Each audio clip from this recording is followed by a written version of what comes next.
Buongiorno cari eletronauti, grazie come sempre per aver scelto di guardare le news elettriche della settimana. Oggi parliamo di Tesla che finalmente ha aperto le porte alla sua Gigafactory a Berlino, ha mostrato un po' di cosette interessanti e tra le altre cose anche qualcosa da bere dopo il lavoro. Poi parleremo di impatto ambientale, riciclo, nuove auto elettriche in vista e tanto altro. Quindi come sempre ragazzi, io sono Matteo Valenza, allacciate bene le cinture e benvenuti nelle news elettriche della settimana.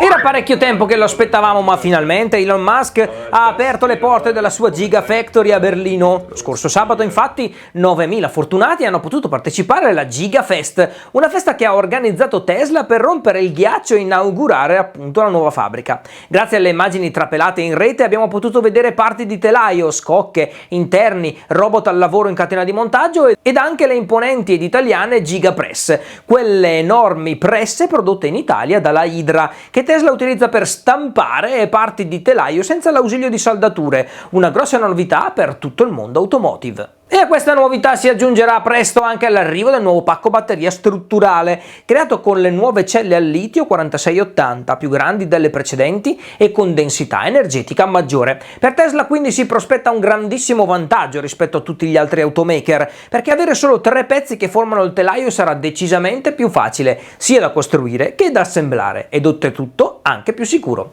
E non è finita qui, perché come ho detto prima la batteria diventerà strutturale, le celle non saranno più unite tra loro in moduli, ma saranno tutte affiancate in una struttura che diventerà portante per il telaio. Tutto questo porterà ad avere più spazio per le celle, che si tradurrà in maggiore autonomia, minor peso per l'elettronica e anche migliore dinamicità di guida, riduzione dei costi di produzione e maggiore rapidità di assemblaggio. E ragazzi, sono veramente tanti i produttori di autoveicoli che si sono solo ora resi conto di cosa questa innovazione voglia dire. Sarà un bel problema. Sì, perché se Tesla comincia a produrre auto molto velocemente, con più autonomia e ad un costo inferiore, per gli altri si prospettano giorni veramente molto bui. Credo però che tutto questo farà un gran bene alla concorrenza. Ad un certo punto poi, durante la gita nell'azienda, Elon Musk sale sul palco per ringraziare tutti della loro partecipazione e ha dato anche qualche numero su Giga Berlin, rassicurando tutti che entrerà a breve in funzione e a regime sarà capace di produrre 10.000 auto a settimana. Giga Berlin per il momento si rifornirà di batterie prodotte in Cina e in America,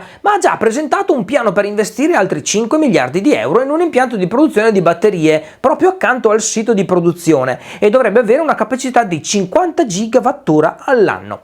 Alcuni ambientalisti non l'hanno presa molto bene, ma Musk si dice contento di come siano state fatte le cose e che tutto l'impianto utilizzerà un numero di litri d'acqua decisamente inferiori rispetto alla concorrenza, ma vedremo. E a proposito di acqua, Musk per festeggiare la produzione di Model Y in Germania si berrà una buona birra e oltre che a berla la produrrà anche ed avrà una bottiglia d'eccezione, la Giga Beer. È una trovata pubblicitaria, certo, ma ha anche un significato molto importante, ossia creare un legame con la Germania e non solo con la nazione in sé, ma con le persone, in modo tale da poter realizzare grandi progetti per il futuro. Musk infatti ha affermato che Tesla costruirà una stazione ferroviaria, abbellirà la fabbrica con una serie di murales e ricordiamo che insomma la Giga Berlin sta dando anche del lavoro a circa 10.000 dipendenti in Germania, quindi è un bel affare per tutti, ecco.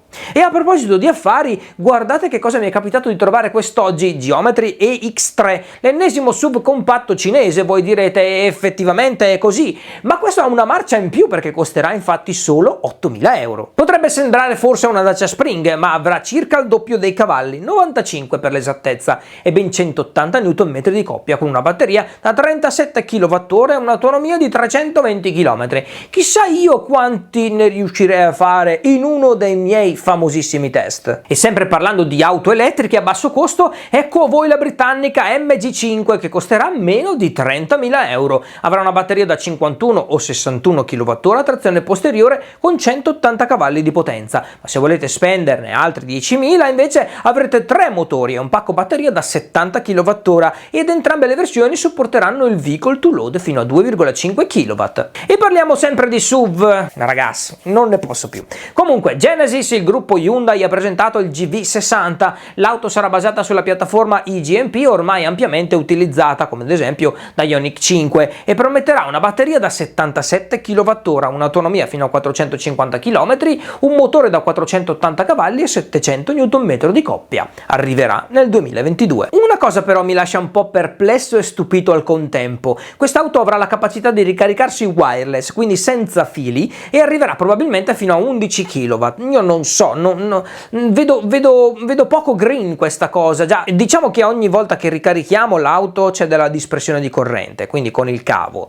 Chissà quanta ce ne sarà invece con il wireless, non so, forse ci sarebbe bisogno di qualche altro annetto di sviluppo. Voi che ne dite? E finalmente passiamo ad un'auto un pochino più sportiva, parliamo di Peak Automotive. Questa settimana ha presentato la Peak GT, un incrocio tra Porsche 911 e Aston Martin, peserà 1800 kg, avrà una batteria da 75 kWh e 3 motori da 150 kW per ognuno, per un totale di 612 cavalli, che si convertono in 1.0-100 in circa 3 secondi e 0-200 in 9. Verrà commercializzata nel 2024 e per il momento del prezzo non si sa un benemerito, però è davvero bellina, eh? E niente ragazzi, le notizie dei SUV elettrici non sono finite qui. È stata infatti avvistata una Mercedes EQE, avrà un motore da 290 cavalli e 530 Nm di coppia. La batteria sarà da 90 kWh e permetterà di percorrere 680 km in ciclo combinato VLTP. Non male direi, aspettiamo però il 2022, così la potrò mettere a dura prova. E anche Audi lavora su qualcosina, sembra infatti stia pensando alla sua Q6 e-tron. Non ci sono dati tecnici certi, ma si sa che sarà presentata nel 2023, un po' in là in effetti, ma speriamo di vederla prima. E insomma di progetti a lungo termine ce ne sono parecchi, anche Peugeot infatti è al lavoro su qualcosa che verrà lanciato nel 2025, la nuova 1008, un crossover compatto completamente elettrico, sarà lungo 4,14 m, quindi molto poco, stesso segmento di Dacia Spring per intenderci, e anche stesso prezzo, infatti costerà probabilmente meno di 20.000 euro, avrà una batteria da 37,5 kWh, ma motori diversi, più potenti, da 70 o 100 cavalli e un'autonomia da 270 km, e staremo a vedere. E ancora Audi, molto prima questa volta, effettuerà un restyling della sua e-tron, donandole un pacco batteria da 110 kWh e un'autonomia di 600 km. Ah, era ora, e tutto sarà disponibile per il 2022. E anche NIO arriverà nel 2022 con la sua ET7, auto molto interessante di cui ho già ampiamente parlato in un video che vi lascio in descrizione e anche qui in alto a destra nelle schede. Avrà due tagli di batteria, uno da 70 e uno da 150 kWh, capace di dare fino a 1000 km di autonomia all'auto. E vi ricordate di Smart, vero? Ve ne ho parlato recentemente, sì, non di For Two ma di For Fun, il nuovo crossover di Smart che arriverà nel 2024. Ci sono nuove indiscrezioni, sarà lunga 4,3 metri, larga 1,9 e alta 1,70, con un passo di 2,75 m. Sarà basata sulla piattaforma SEA come Volvo XC20 e sarà disponibile in due versioni, 136 o 272 cavalli, con pacchi batterie da 24 a 70 kWh e fino ad un massimo di 400 km di autonomia. E chiudiamo le news di oggi con la dissezione di un pacco batteria di Tesla Model S Plaid. Non si erano ancora viste e si è scoperto che i moduli sono stati spostati e rimodellati. Prima erano 16 ed ora sono 5, in una disposizione più simile a quelli di Model 3 e Model Y. Purtroppo le celle sono ancora le stesse però della versione precedente. Ci sarebbero ancora tante altre cose da dire ragazzi, ma lo farò la prossima settimana. Grazie come sempre per aver guardato questo video fino alla fine, mi raccomando fatemi sapere cosa ne pensate di tutto quello che vi ho raccontato oggi qui sotto nei commenti, iscrivetevi al canale se non l'avete già fatto e se siete gentili con me, che lo so già ovviamente, seguitemi anche su Facebook. Ciao, a presto!